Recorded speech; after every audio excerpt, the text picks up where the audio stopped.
Man, I saw you come out the gate swinging, talking about the black church on PBS documentary, Doc. I ain't watched it yet. Everybody been asking me if I watched it. I ain't checked it out yet. I figured, I ain't in no rush. Not that I ain't got anything I, against it because I ain't seen it yet. But I saw what you said, and I was like, I saw you on the Twitter, y'all WW Jimmy Do, and I saw you say that you are learning that white acceptance is what black people long for. That's what you said, right? yeah, yeah, I What you think, yeah. Uh-huh. what you start? What you Yeah. saying, man? Let's So, start some trouble right now. What you saying?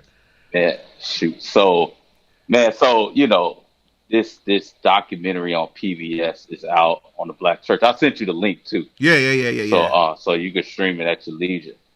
You know, um, shout out to Henry Louis Gates and those who contributed to the documentary. But you know, I think documentaries are done for a couple of reasons. One is to, of course, discuss and highlight, you know, the greatness of whomever the documentary is about, and it's also to highlight things that's not so great, and you try to get the in betweens. So number one, I'm thinking about who's doing the documentary, right? You know, Henry Louis Gates is a great scholar within his own right. Um, he galvanized a great team of people to help him do research. But my thing is that when it comes to black church, my question is, why not consider academics who are pastoring local black churches? So, that's where my disdain is. I don't think Henry Louis Gates pastored the church. Now he comes from the church. I don't even think he go. I don't even know if he's a member of a local black church, right? But why not? Why not? You know, why not fund historically black theological institutions that have faculty members that are pastoring local black churches?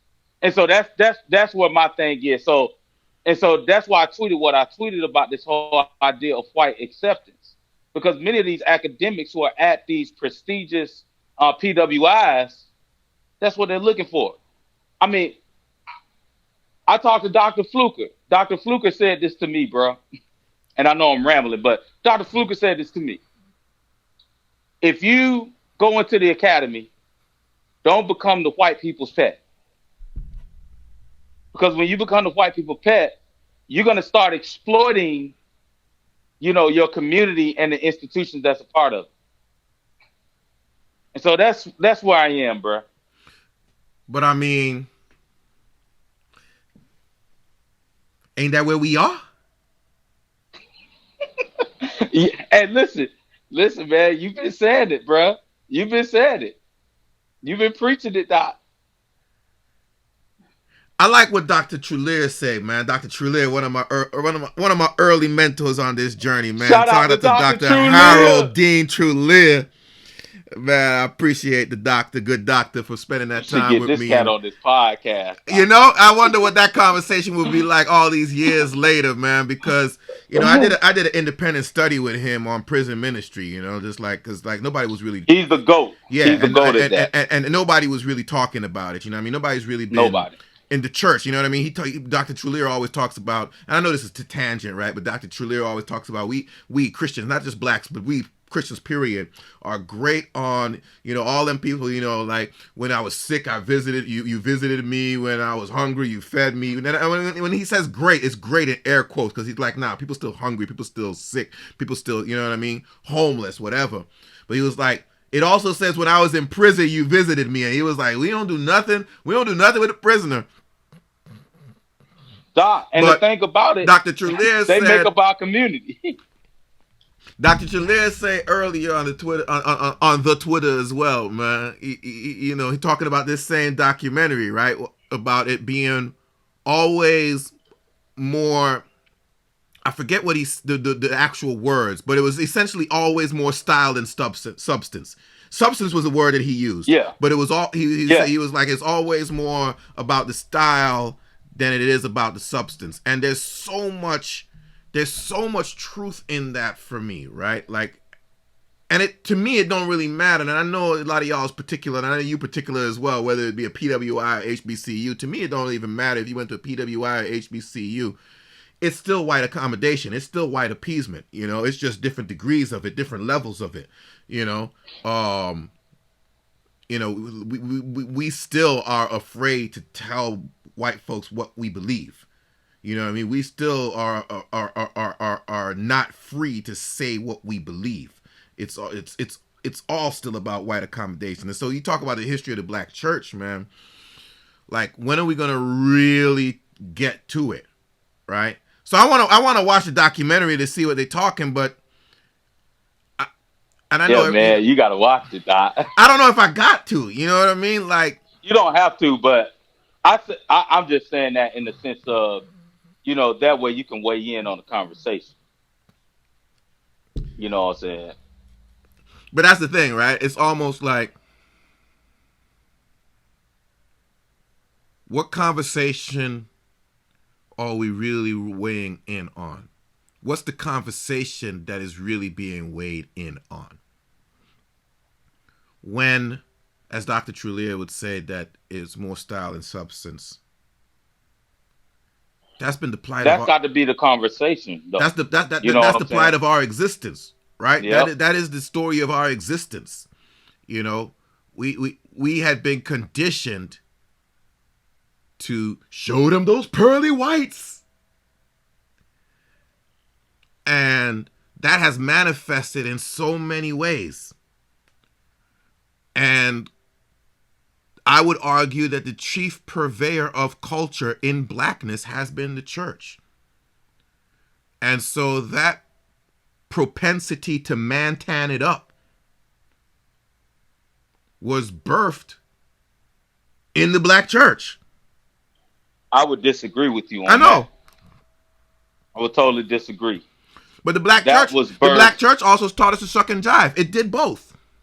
Yeah, but that's not. But to say that it started there, that's totally a classic fallacy. It didn't start there. Now, I would agree with Well, this notion no. that It started there. It didn't start with us. White folks gave us the church, talking, telling us, teaching us to man tan, teaching us to shuck and jive, teaching us to embody all of the submissive qualities of the faith, and that's what I would permeated our agree with you on culture. that. Yeah, I totally agree. Yes, it started. It started with white Christianity, white evangelical Christianity. But it Yes, was it birthed, started. and so that's what I'm saying. It was birthed through the church. Well, when you say church, we got to specify. This is why, you know, this documentary is, it just poses so many conversations because to me, and one of the things that True Live did with the tweet that you referenced, he put a book out there.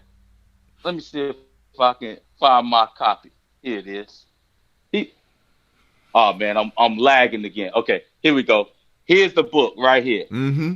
Gaylord Wilmore, yeah, Gay Rod, I should say. You, yeah, and this is a historian. You know what I'm saying?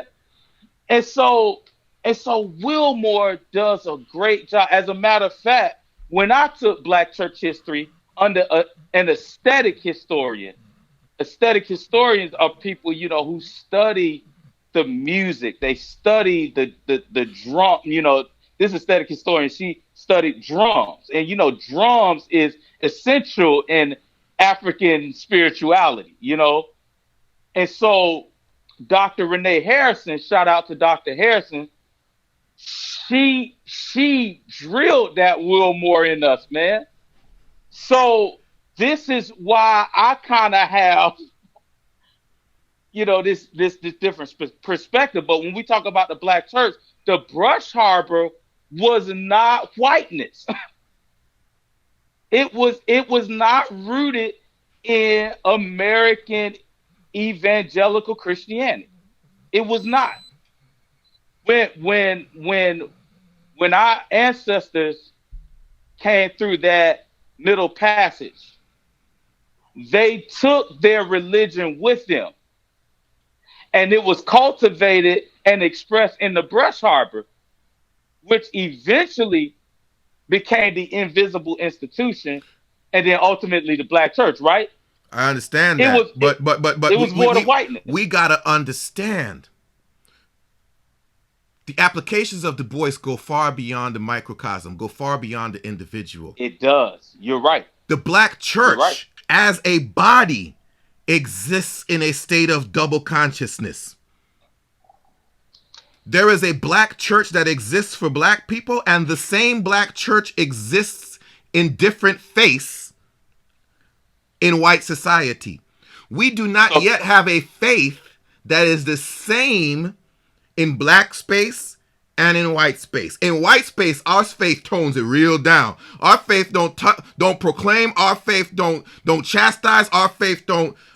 You know what I mean? We will look at one passage and preach a sermon in the black church on Sunday, and the same preacher will get up and preach that same scripture a completely different way in a white space. yeah, And we will say it's because, oh, you got to know your audience. But again, it goes back to what you said. White appeasement, yeah, white yeah, acceptance has yeah, always been our reality. And so this double-mindedness, this double consciousness of the black church as a body is something that we don't talk about, that we are not true to our faith in the face of whiteness. hmm, We have been conditioned always because we knew. Like you talk about the brush harbor, I say hush harbor. You know what I mean? Some people say one, some people just say the other, and I put that out there so that people know we talk about the same thing. You know what I mean? right, right, That I understand why that existed, but what we acculturated, what became inculcated, was that we need our faith was going to get us killed. yes, And so we learned to have a different faith in white space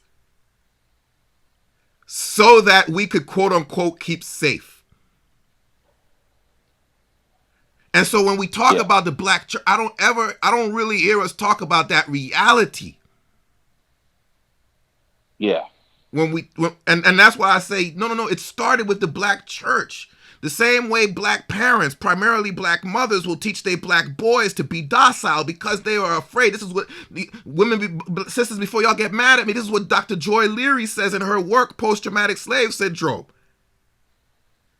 That you will become acculturated to subduing your boy child because you don't want him to get killed. Francis Quest Wilson talked about it in the ISIS papers. And so we got to understand the black church doing some of that to black people too. If the Man, church you're right. is our mother, right? This is what we say in Orthodoxy, that the church is our mother.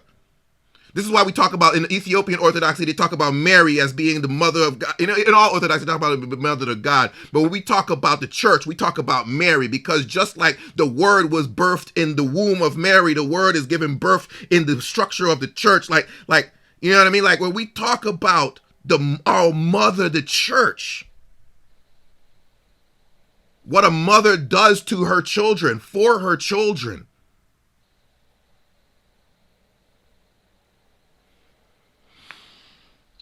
Man, I think too, man, you bring out something that's very poignant. Um, when you talk about the black church, you're right. There's a book, right, that I'm holding right here, man. I had to find it.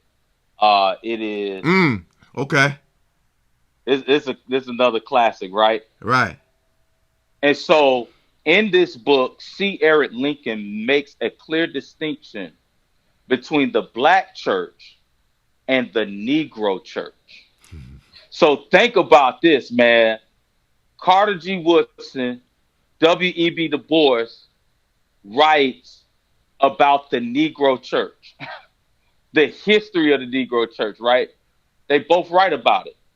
And so C. Eric Lincoln, when we're talking about black religion, he makes this claim in this book. He says, Black religion then is in essence a contemporary expression of a settled and traditional faith. The Black church, check this out, the Black church is not the Negro church radicalized. Rather, it is a conscious departure from the critical norms which made the Negro church what it was. The Negro church died in the moral and ethical holocaust of the Black struggle for self-documentation because the call to Christian responsibility is in fact first and foremost a call to human dignity and therefore logically inconsistent with the limitations of Negro-ness. Hence, hence illuminating what you're talking about in terms of what the Black church has morphed into. Right. Yeah. Yeah. It's like some would say that, and I even wonder if he would say that that statement is a growth, right? That statement is implying a Mm-hmm. growth, like we grew from negritude into blackness, and that somehow was better for us. That was a Mm. sign of progress. Mm. Or maybe he's saying this, that maybe it was not. And that, because that's what I would say. You know what I Right? mean? That's what I would say. You know what I mean? Like that was a degeneration. You know what I mean? Like a denigration. A debasing. Like no. That wasn't the way. Yeah. But that's the word that Dr. Trulio used. Celebration. You know what I mean? Yes. And and and Yeah, and that's and, exactly what you and, yeah. and, and, and that's what we always amount to when we start talking about this stuff. Celebrate. And you can't talk about the Black church. Don't you dare come and pull your That's Negro hollow car. ground, Doc. That's Come hollow come ground, and pull Reverend. your Black car real quick. But I'm gonna talk about it Yeah. because I don't need my Black card. I ain't worried about y'all. And it's like, but what has it? Here's where we are as a people. All these years later, here is where we are as a people. We've come this far by faith, but where the hell are we? We're leaning on the Lord, Doc. We're trusting don't in His holy word. don't question what And that means. there is, Don't question what that means now. listen, Don't we might as question the well put it out implications there of that now. because leaning on the Lord is really essentially what Fraser's saying. We have now in the Black church, and especially, I was listening to the clip, uh, the state of the Black church back in 2003 Mm, with Tavis Smiley okay. and Noah Jones is sitting next to Reverend Dr. Jeremiah Wright, and Noah Jones said that what has happened, in the history of the Black church, especially in the 20th century, is that Pentecostalism is the highest, it's the largest denomination, where it used to be the National Baptist Convention, right? Mm-hmm. And so we know in Pentecostalism, it's really, you don't really have to go to school, right? You don't got to go to seminary per se. And it's no shade to anybody, but what has happened since Pentecostalism has grown, rather, and it has become the largest denomination in the Black church, it focuses on what Noah Jones was calling that dichotomy. We are now longing for heaven on earth. That whole idea of getting, just focus on the theistic relationship between an individual and God. But but rejecting community. You know what I'm saying? The serving of community to what you were saying about True Live. And that's why True Live brings up Wilmore's book. Wilmore is clear that in that book is that Black religion is about the beloved community, who's part of the, the least of these, who's part of the marginalized, who's been oppressed, right? And so this is for me like my my discontent with that documentary. It focuses on this kind of classist institution, But that's how you if know you that's will. how. But it was done for PBS, and It was done PBS's for job PBS, is to shape a narrative of blackness that has no basis in blackness.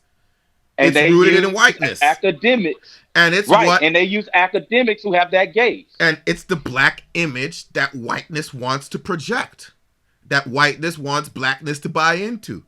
And so this is the history of the black church that you are supposed to accept. And Help the us, and Lord, the help us. majority of us will accept it. The majority of us will be so glad to see the black church on a white media stage. To see that the white media has finally acknowledged the black church. Goes back to what you say, white acceptance is what we've been after. And so we are so grateful that PBS is doing this documentary on the black church, that whatever they show is going to be so great. Because there's going to be some nostalgic thing that's going to make our hearts flutter, and we're going to be, oh Lord, glory. Have you seen what they did on PBS? God, and that's what you saw in the tweets, right? That's what you read, right? That's all I read. Tweet after tweet. Tweet after tweet. Oh Lord, look what Mastodon said about our faith. Woo! They finally acknowledging the glory of black faith. Woo! Woo, glory. Woo! Shanama. Oh. Kota banda da bahai. Lord, help us. Help us. And so with that, man, because I'm wondering, and this is like one of the reasons why you and I we have engaged, faculty and even alumni from historical Black theological institutions. Um, and this is why also, man, I reply or I quote tweeted another brother who's working on his PhD at Southern Baptist Theological Seminary. He's working on his PhD there, and Help him. I'm praying for this young man. I'm praying for him, but I like the things that he says. So, he posed this statement about what would be the difference, if they got some other voices on the documentary, and I'm just paraphrasing. And so I responded, well, you know, I wonder what would have happened if you gotten faculty from historical Black theological institutions, that are pastoring local Black churches. Because we had one on our podcast, right? Shout Mm-hmm. out to Dr. John Kenny. And he talked about this whole detoxification. And that's why he talked about it. So now we can see it practically, and especially looking at this documentary, why detoxification in the greatest, institute, not only the greatest, but the oldest institution in the Black community, the Black church, why Hey, detoxification is needed. look, this whole thing, if I understand the beast like I think I understand the beast, Doc, Doc, you encountered the beast, Doc. this whole thing is about neutralizing the black church. Man, we done got the black church riled up to save our democracy. And the black church got people out in droves to go vote. And we got him in, didn't we?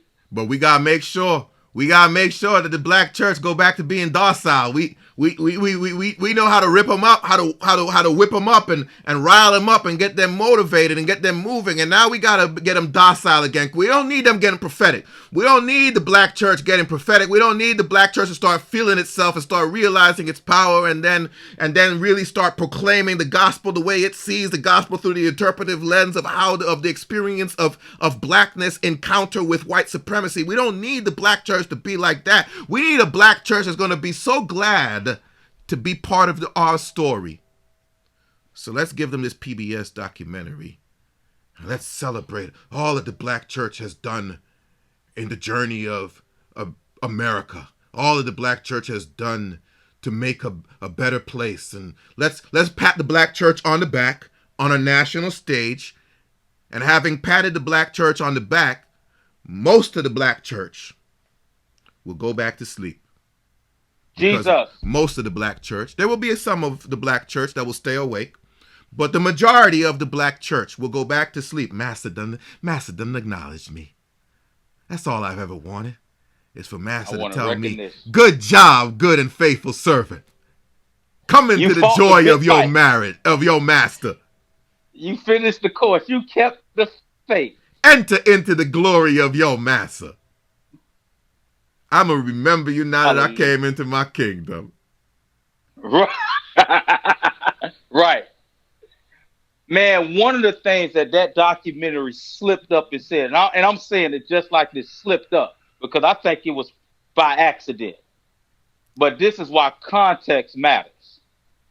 But when they were talking about, the history of the church, and I'm trying to remember what specific scene, but Skip Gates was talking to a white woman, and she was talking about the schism of what happens when you baptize these slaves, and you teach them the Bible. What came out of that was these slaves are going to have a better hermeneutic, and it's going to cause a revolution. One of the things that documentary failed to do was talk about this guy right here. You can't talk about David Walker. And that's the thing, right? You can't talk about the black church without mentioning him. Oh, like, yes, you can. Yes, you can. Okay. When you want to make sure that the black church is not tied to that legacy, yes, you can. You're right. And this is why we're making this argument that whiteness, and you made the argument, though you're right. It started with the institutionalization of the church, when those hush harbors, those brush harbors, added this word church to its name. It also added a lot of the ideology that's associated with American civil religion. But see, what I'll go to is this, though. What I'll go to is this. Right where you talk about the brush harbor, the hush harbor, when you talk about, this is what did not happen in freedom. And again, because white supremacy wasn't over, I understand that. But at the same time, we got to say, this is what did not happen in freedom. Mm-hmm. The true church did not move from the hush harbor into the building. Ooh, Jesus. Ooh, say that one more time, Doc, because you just shouted me on that. The true church did not move from the hush harbor into the building. We got free, but we still kept the church in the hush harbor. We still went to the building and pretend to be, oh, yeah. And then we go back to the hush harbor when them white folks ain't looking and we have real church. So somehow we free, but we still engaging the spirituality and the religious practices of the enslaved.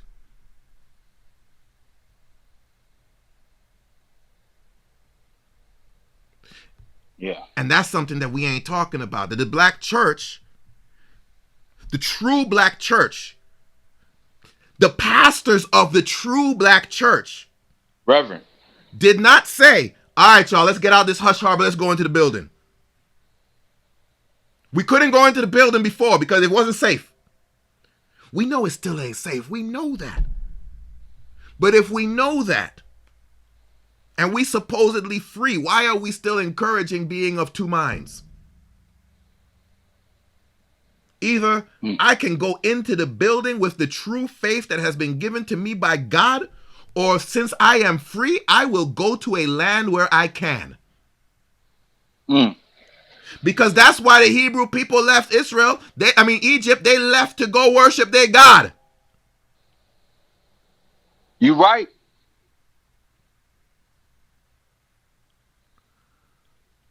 But here we You are, right. free, and we still can't worship our God. And so we still have, forget, they talk about two churches, the black church and the white church. Forget that. There's two black church. The boy said it in that book, didn't the souls of black folk? But we don't understand that applies to the institution as well. Right. Right. That applies to the body of Christ as well. The body as Christ, as embodied by blackness, is afflicted by the same double consciousness that the boy speaks of. I mean, if we're talking about the souls of black folk. Reverend. Reverend.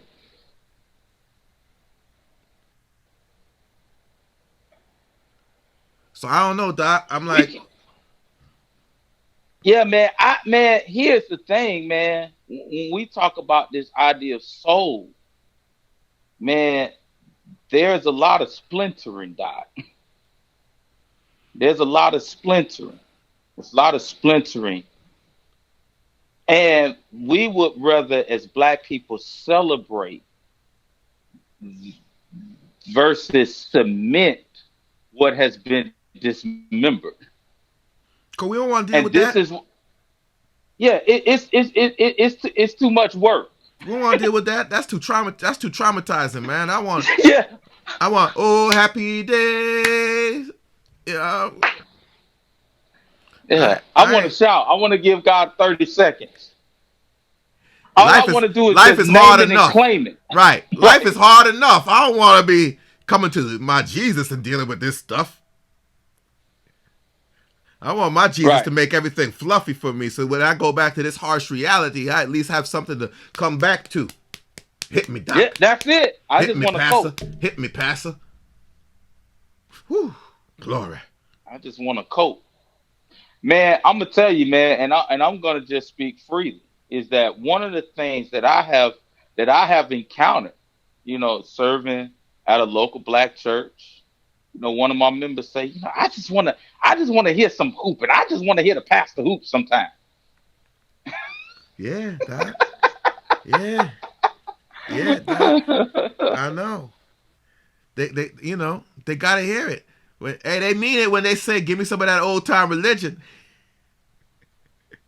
And maybe Doc, this is why that documentary really highlighted, and I mean really highlighted the fact that pastors of local black churches are untrained, they're uneducated. That's what the documentary said. They're uneducated. Well, I can say this. I'm working on my doctor of ministry degree Right. from my third HBCU, so I guess that doesn't apply to everybody. Well, they say that's nigga education. That ain't real education, man. Come on now. Right, right, right. You're right. You're right. You're right. Yeah, that don't count. Though all the schools are accredited, right, by their institutions. That's yeah, but that's a special dispensation for you gotta accredit some of these nigga schools too. So you gotta. Hmm. You're right, and that's why them pastors like Adam Clayton Powell Jr. and King had to go to them white schools. Mm-hmm. They It had to be is. they had to be validated. It is. It is.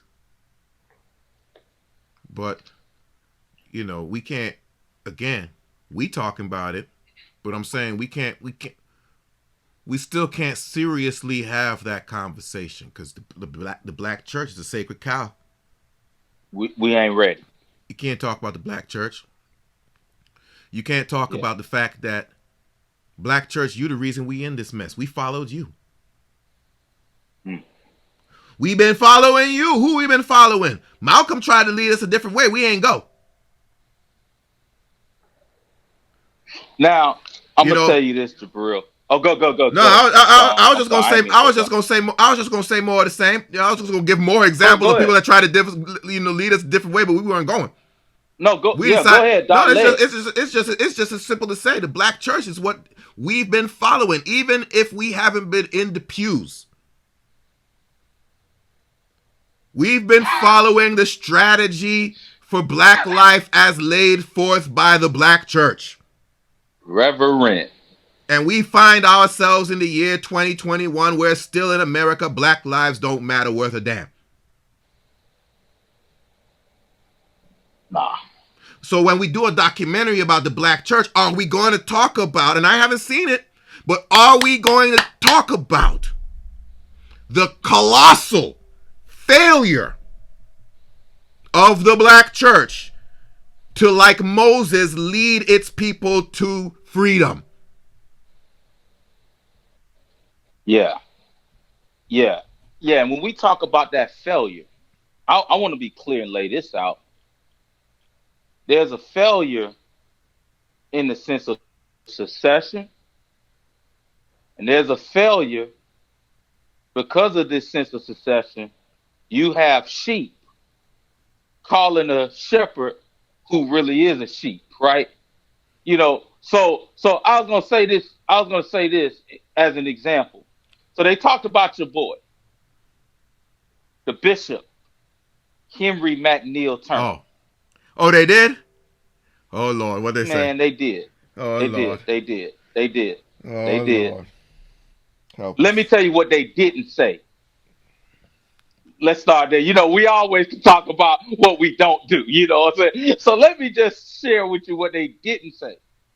One of the things that they didn't say, and I tweeted this to a guy on Twitter, is that they didn't talk about his stance on immigration.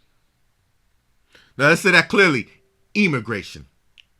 Yeah, I'm sorry. I'm Let, sorry let, about that. let, That's my sub. That's I my know. Florida. That's my I Florida know, twang I coming know, out. I My know, bad. I know, I know. Get me wrong, because I'm from the Caribbean, and so my accent will come on thick. But I understand Yeah, what these words I gotta put on my white folk yeah, voice. not immigration, but Right, immigration. right, Yeah, yeah. and that was The critical the to the his one that stance. starts with the E, not the I. And that's the one, and that was critical to his stance. Yeah, You yeah. know. See. Here is the thing. Even about this whole schism, to what you're talking about with the black church. So just in the AME, and I ain't trying to put anybody business out there, but I was talking to my spiritual father. God rest his soul. He's in the land of the ancestors. And so we were talking. He said you have two types of AME because Bishop Henry McNeil Turner was AME. Mm-hmm. Mm-hmm. You know, you got your Richard Allen AMEs, but you got your Bishop Henry McNeil Turner AMEs too. Right. Right. And so just that kind of schism, if within the denomination, you know, you know, and Bishop Henry McNeil Turner's best friend, who he wrote a biography on him, which was William J. Simmons. Mm. And so they didn't even talk about him, but he's pivotal in the black church. The reason why there's the National Baptist Convention is because of William J. Simmons. You know what I'm saying? And these guys are about immigration. But see, again, this was the history done by PBS. And it is done to pacify the black church, pat you on the back during Black History Month, tell you thank you for your service. Now niggas go back to sleep. Yep. And we're talking about this in grave detail to make this argument that we've been making is that if we're going to really sacredly reverence black history, what that means is it's to our blackness. Say that again, because We I think you need broke up a to, little bit. Say that again. I'm sorry. If we're going to sacredly reverence black history, Black History Month, Black history, what that means is we have to make a return to our blackness. We have to remember what has been intentionally and institutionally dismembered. We If can't we don't do that, I mean, it can't. The black church, our history cannot be full with just sacred cows. And I understand why it becomes sacred cows. I don't respect it, but I do understand why it becomes sacred cows. All of our stuff becomes sacred cows because we have fought so long for white folks to like our shit. cash That if, rule everything but if they around me. finally like something about us, we ain't about to touch it.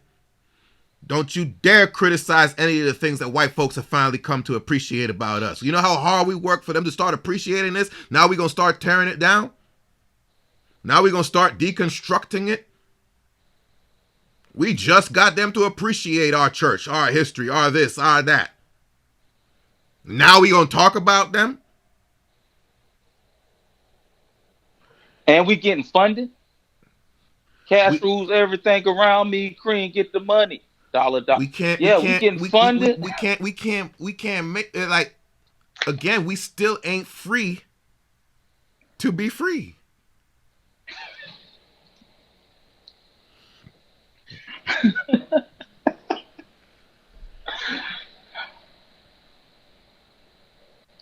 In the words of Cedric the Entertainer, what is we gonna do? And so that's the thing, right? Like that's the thing. What is we gonna do? It's like I would imagine, and I know this documentary is, it's like catnip for us, right? Like, we so glad that we got us a little documentary on PBS, man, and I'm sure it's well done. Henry Louis Gates do a good job. Hey, listen, man, it's quality, dog. In Yeah, terms of the presentation. right. He always miss a lot in everything he do. He always miss a lot. You know what I mean? But he's PWI. Mm-hmm. You know what I mean? Like he gotta keep his funding. So maybe it's simply that. Maybe he don't know. I don't know. But he always missed a lot. When he did Black in America, he missed a lot. When he did his Black in Latin America, he missed a lot.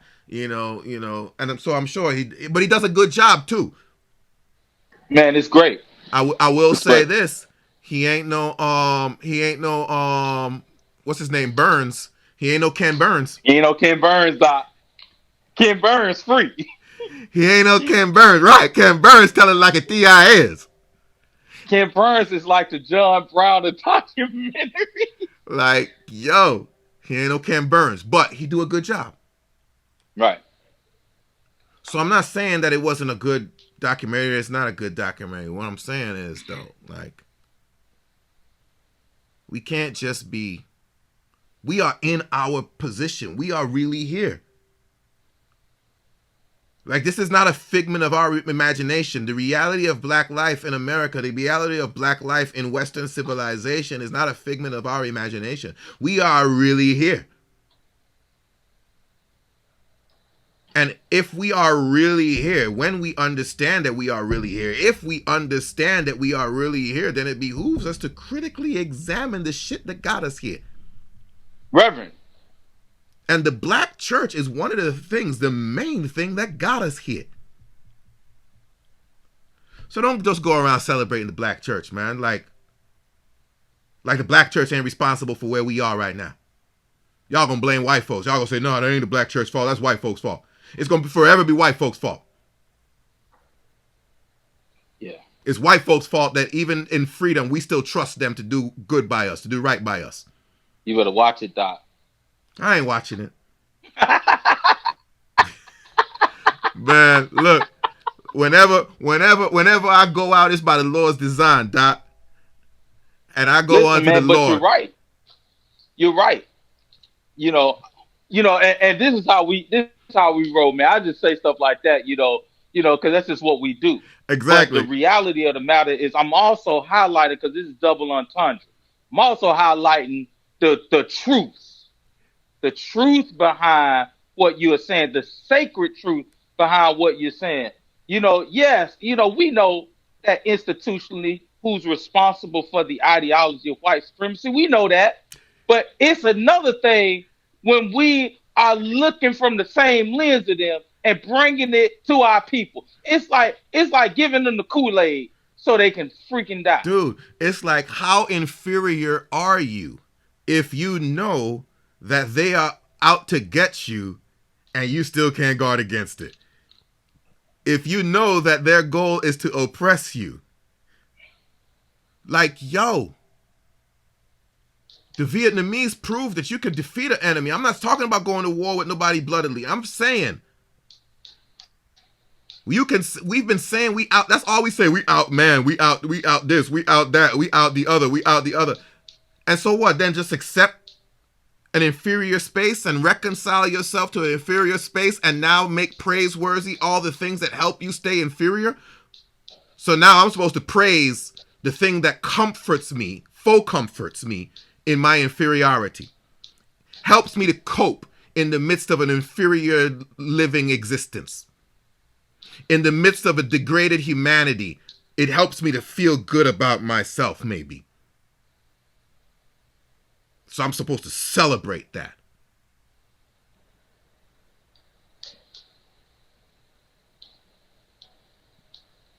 I thank Yeah, God that I'm still here.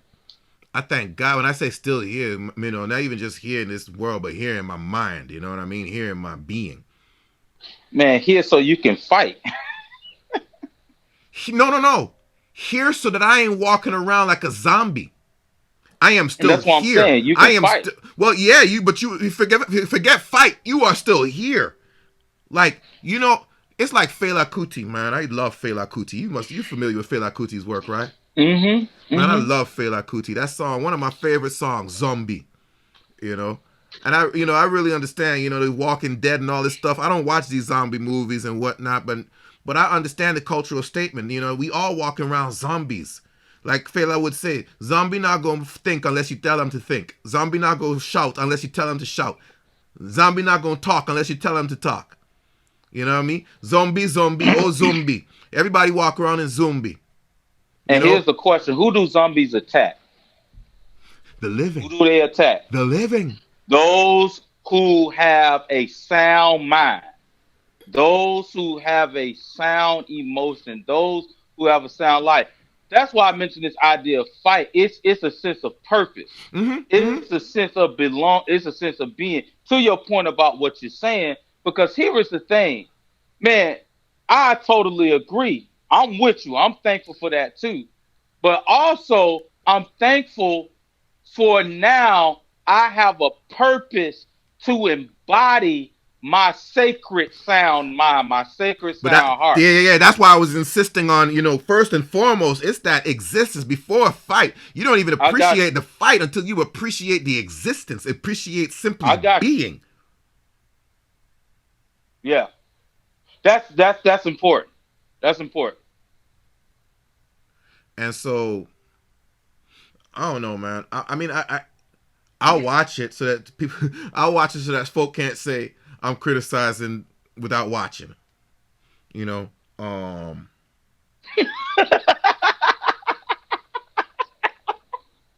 and don't get me wrong. Don't get me wrong. It'll tell me some stuff that I didn't know. It will. I'm sure it will. There will be some stuff that I learn. There may even be something that I learned the way it was intended on being taught that I actually appreciate. I say that because 9 times out of 10, I'll learn what they didn't, what they weren't saying. I'll learn what's not being said. I'll learn. I'll even learn what you said. For instance, I'll hear you talk about Bishop Henry McNeil Turner, and I'll hear what you said, but I'll learn what you didn't say. You know what I mean? I expect Hmm. that to happen. I expect that to happen. I would be surprised, pleasantly surprised, if I learned something that they taught that I actually appreciated and agreed with as it is delivered. Would love to see that. But what I do know is that the story of the black church as told by Henry Louis Gates on PBS will do nothing to empower and embolden black Christians to walk worthy of the calling to which we have been called. Mm. I can guarantee that. Black Christians ain't gonna come away from watching that documentary and say, a charge to keep we have. Mm-mm. Ain't gonna happen. They're gonna say, oh, look at us. Oh man, yeah. That was We great. made it. That was We made great. it. Oh, we've been through so much. Oh man, I can't imagine being through that. Oh, thank God we did this, and oh Lord. But it ain't gonna encourage us. It ain't meant to encourage us. Mm. It's our history being used to entertain us. Mm. Mm. Say that again. It's We missed our it. history being used to entertain us and satisfy them.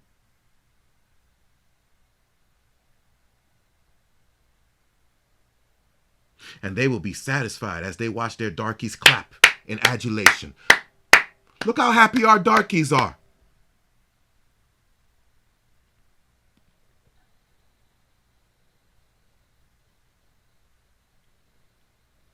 So I don't know. That's why when I saw you say that, man, I was interested to hear, because I wasn't shocked when you said that, right? Like when I saw your tweet say, I'm learning that white acceptance is what we've longed for, is what the black church has longed for. I wasn't shocked when you said that. I knew you were talking about the documentary before I even saw you say hashtag the black church on PBS or whatever the hashtag was, because so many people were talking about the documentary. You know what I mean? It's like my mom even texted me, have you watched the documentary? I was like, not yet, Mom. I will. Shout out, Mom. I know you Wow. listening. I don't know if you listen this far because you don't like when I cuss.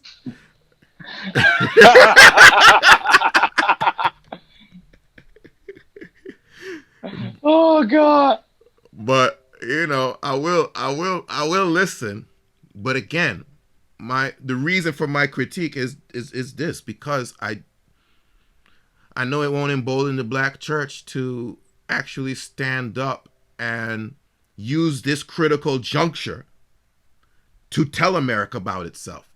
Now is the time when we talk about the black faith that America needs. We have an episode, if y'all look on blackswithpower.com, the black faith that America needs in these times. You know what I mean? Like, I can't remember that's the specific title, but if you look back through the titles, you'll see a title similar to that. The country needs the black church.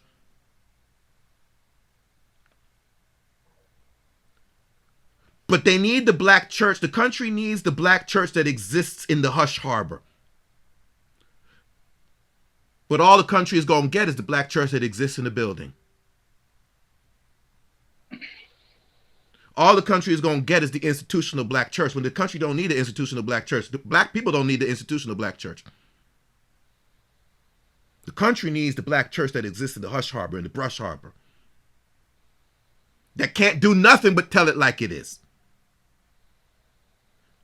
The country needs that black church that is willing to risk life and limb in order to gather and proclaim the word of the Lord.